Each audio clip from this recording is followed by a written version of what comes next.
Guys, dito tayo ngayon sa unit ni Ma'am Jacqueline Amurao sa Pagsinag East, Block 29, Block 39, Lot 27 saka 28. Ito yung Block 27 niya.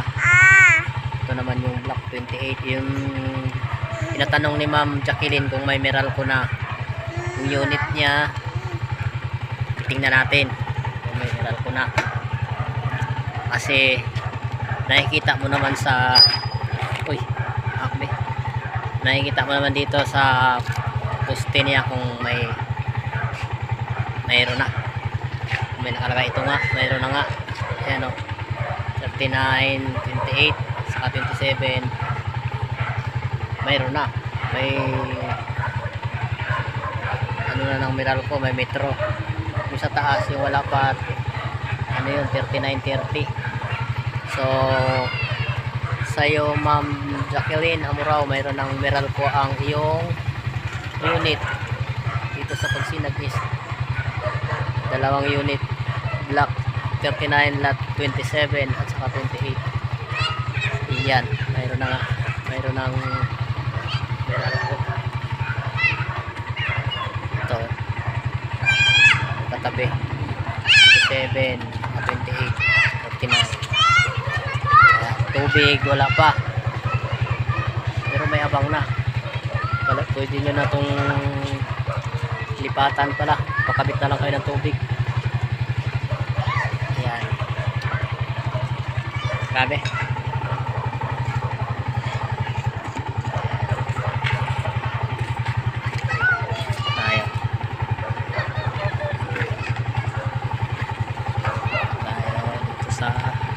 Ito yung mga ginagawa dito.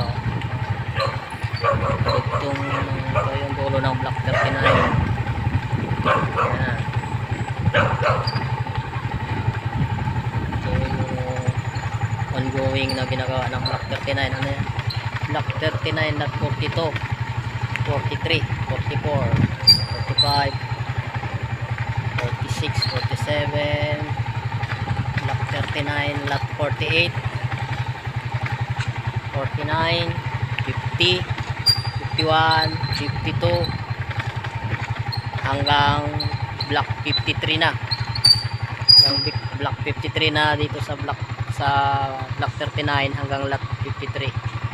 Ito yung Lot 54 hanggang dulo, ginagawa pa. Ito, madilim na.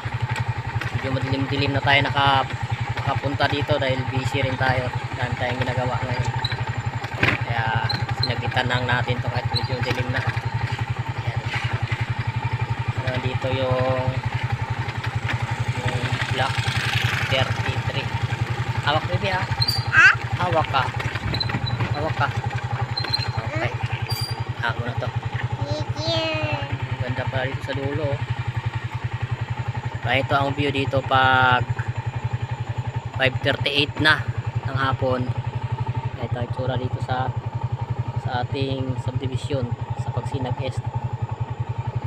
Ayan. Dilim-dilim na.